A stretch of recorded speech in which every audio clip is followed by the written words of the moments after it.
മാതാപിതാക്കളുടെ ഓർമ്മയ്ക്കായി നിർധനരായ 25 കുടുംബങ്ങൾക്ക് വീടൊരുക്കി നൽകിയിരിക്കുകയാണ് മക്കൾ. പാലാ കരൂർ ഞാവള്ളിയിൽ കുര്യൻ ചാണ്ടിയുടെയും സിസിലിയുടെയും മക്കളാണ് ഈ നന്മയ്ക്ക് പിന്നിൽ. ആദ്യഘട്ടത്തിൽ പൂർത്തിയായ 11 വീടുകളുടെ താക്കോൽദാനം ബിഷപ്പ് മാർ ജോസഫ് കല്ലറങ്ങാട്ട് നിർവഹിച്ചു.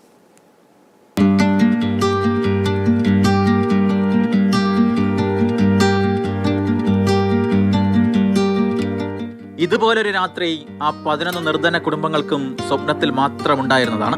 സ്വന്തമായ ഒരു വീടെന്ന സ്വപ്നത്തിലേക്ക് നടന്നെടുക്കാൻ കഴിയാത്ത 25 നിർധന കുടുംബങ്ങൾക്കാണ് പാലാ കരൂർ ഞാവള്ളിലെ കുര്യൻ ചാണ്ടിയുടെയും സിസിലിയുടെയും മക്കൾ തണലൊരുക്കുന്നത്. മാതാപിതാക്കളുടെ ഓർമ്മയ്ക്കായാണ് 25 സ്നേഹവീടുകളുടെ നിർമ്മാണം. ആദ്യഘട്ടത്തിൽ പൂർത്തിയായ 11 വീടുകൾ ഇന്നലെ വൈകിട്ട് കൈമാറി. ബാക്കി 14 വീടുകളുടെ നിർമ്മാണം ഉടൻ തുടങ്ങും. ഇംഗ്ലണ്ടിൽ വ്യവസായിയായ മകൻ മാത്യു അലക്സാണ്ടറുടെ ആഗ്രഹത്തിനൊപ്പം കുടുംബവും ഒത്തുചേരുകയായിരുന്നു.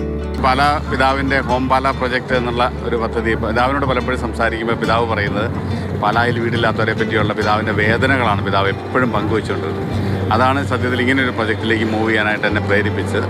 3 ഏക്കർ സ്ഥലം വാങ്ങിയാണ് പദ്ധതി ആരംഭിച്ചത്. കരൂർ വൈദ്യശാലപ്പടിയിലെ ഇൻഫന്റ് ജീസസ് നഗറിലാണ് 3 റൂമുകൾ ഉൾപ്പെടെ എല്ലാവിധ ആധുനിക സൗകര്യങ്ങളുമുള്ള വീടുകൾ നിർമ്മിച്ചിരിക്കുന്നത്. ഞങ്ങളുടെ ഒരു സന്തോഷ നിമിഷമാണിത്. ഒരു ഘട്ടം പൂർത്തിയായപ്പം വളരെ സന്തോഷം നിറഞ്ഞൊരു ദിവസമാണ് ഞങ്ങൾക്കിത്. മമ്മി ഡാഡി എപ്പോഴും ചെറുപ്പം മുതൽ പറയാറുണ്ട്, ചാച്ചൻ്റെ അമ്മച്ചീൻ്റെ ഒരു ചാച്ചൻ എപ്പോഴും ചെറുപ്പം മുതൽ ഇവരെ 9 പേരെയും പഠിപ്പിച്ചിട്ടുണ്ട്. ഡാഡി പറയും 11 വീട് പണിതു, എൻ്റെ 14 വീടും പണിതാൻ പോവാം. മക്കളായിട്ട് ഞാനും എൻ്റെ ചേട്ടനും നോക്കാനുള്ള സന്തോഷമുള്ളൂ. ഓരോ വീടിനും 15 ലക്ഷത്തോളം രൂപയാണ് ചെലവ്. കുര്യൻ ചാണ്ടിയുടെയും സിസിലിയുടെയും ഓർമ്മകൾ ഇനി 25 വീടുകളിലും നിറയും. സ്നേഹം പടരും. മാതൃഭൂമി ന്യൂസ്, കോട്ടയം.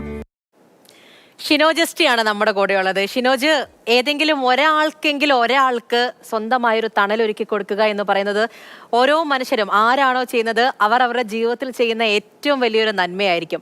25 കുടുംബങ്ങൾക്കാണ് ആ മക്കൾ വീടൊരുക്കി കൊടുക്കുന്നത്.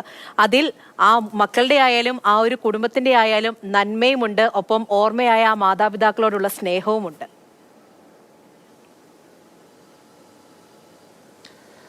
പൂജ, തീർച്ചയായും. കാരണം ഇന്നലെ നമ്മളവിടെ ചെല്ലുന്ന സമയത്ത് ഈ ബോബി എന്ന് പറയുന്ന മാത്യു എന്ന് പറയുന്ന ആൾ നമ്മൾ സംസാരിക്കുന്ന സമയത്ത് പറഞ്ഞൊരു കാര്യമുണ്ട്. കാരണം ഞങ്ങളുടെ അച്ഛനും അമ്മയൊക്കെ തന്നെ ഞങ്ങളെ പഠിപ്പിച്ചിരിക്കുന്നത് പങ്കുവയ്ക്കാനാണ്. കാരണം അവർ മരിച്ചിട്ട് വർഷങ്ങളായി. കാരണം ഈ മരിച്ച് ഇത്രയും വർഷമാകുന്ന സമയത്ത് അവർക്ക് കൊടുക്കാൻ കഴിയുന്ന ഏറ്റവും വലിയ സമ്മാനം എന്ന് പറയുന്നത് അത് ഈ ഒരു പ്രവൃത്തിയിലൂടെ നടത്താൻ, അതിനുവേണ്ടിയാണ് ഇത്തരത്തിലൊരു 25 വീടുകളുടെ നിർമ്മാണം ആ കുടുംബം ഏറ്റെടുത്തത്. ഇങ്ങനെ ആദ്യഘട്ടത്തിൽ ഈ മകനായിട്ടുള്ള മാത്യു തന്നെയാണ് ഈ കാര്യം ഈ വീട്ടിൽ അവതരിപ്പിക്കുന്ന സമയത്ത് കുടുംബം അതിനൊപ്പം നിൽക്കുന്നു, സഹോദരങ്ങളൊപ്പം നിൽക്കുന്നു.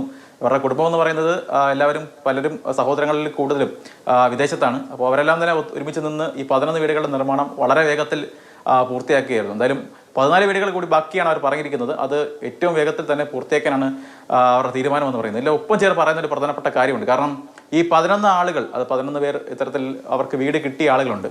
കാരണം അവർ ആരാണെന്ന് ഇവർക്ക് അറിയില്ല എന്നാണ് ഏറ്റവും മറ്റൊരു പ്രധാനപ്പെട്ട കാര്യം എന്ന് പറയുന്നത്. കാരണം ഇതൊരു ട്രസ്റ്റാണ് അവരൊരു രൂപീകരിച്ചിട്ടുണ്ട്. മാതാപിതാക്കളുടെ പേര് ഒരു ട്രസ്റ്റ് രൂപീകരിച്ചിട്ടുണ്ട്. അതിൽ വന്ന അപേക്ഷ അനുസരിച്ചാണ് ഇത്തരത്തിൽ നൽകിയിരിക്കുന്നത്. അപ്പോൾ ഇത് ആർക്കൊക്കെയാണ് ഈ 11 വീടുകൾ കിട്ടുന്നത് എന്നെ സംബന്ധിച്ച് ഈ കുടുംബാംഗങ്ങൾക്ക് തന്നെ ഒരു ഐഡിയയും ഇല്ല. അങ്ങനെ ഒരു കാര്യം കൂടി എടുത്തു പറയേണ്ട കാര്യമുണ്ട്. എന്നാലും ഇതിനൊപ്പം നമ്മൾ സാധാരണ ഇത്തരത്തിൽ ഈ വീടുകളൊക്കെ തന്നെ വെച്ച് കൊടുക്കുന്ന സമയത്തൊക്കെ തന്നെ പേരിന് ഒരു മുറിയുള്ള വീടൊക്കെ വെച്ച് കൊടുക്കുന്ന ആളുകളൊക്കെ തന്നെ ഒരുപാടുണ്ട്. വാക്ക് കൊടുത്തു അങ്ങനെ ഒരു പേരിന് വേണ്ടി ഇത്തരത്തിൽ ഒരു മുറിയൊക്കെ ഉള്ള വീട്, ഒരു 4-5 ലക്ഷം രൂപ ഉള്ള വീടൊക്കെ വെച്ച് കൊടുത്ത് ഒരു ചാരിറ്റി പ്രവർത്തനമൊക്കെ നടത്തുന്ന ആളുകളൊക്കെ ഒരുപാടുണ്ട്. പക്ഷേ ഇവിടെ നമ്മൾ കാണേണ്ട ഒരു കാര്യമുണ്ട്. 3 മുറികളുള്ള വളരെ അത്യാധുനിക നിലവാരമുള്ള വീടാണ് ഇവിടെ പണിതിരിക്കുന്നത്. ഒരു വീടിന് 15 ലക്ഷത്തിലധികം രൂപ ചിലവുണ്ട്. അപ്പോൾ ആ തരത്തിൽ കൂടി മികച്ച, അതായത് ഞങ്ങൾ കൊടുക്കുന്നത് വളരെ സന്തോഷത്തോടെ കൊടുക്കുന്നു എന്നൊരു കാര്യം കൂടി ആ കുടുംബം അതിലൂടെയൊക്കെ തന്നെ പറയാതെ തന്നെ പറയുന്നുമുണ്ട്. എന്തായാലും ബാക്കി 14 വീടുകൾ പൂർത്തിയായതിനു ശേഷം വീണ്ടും ഇത്തരത്തിലുള്ള കാര്യങ്ങളുമായി മുന്നോട്ട് പോകാൻ തന്നെയാണ് ഈ കുടുംബത്തിന്റെ ഇപ്പോഴത്തെ തീരുമാനം എന്ന് പറയുന്നത്.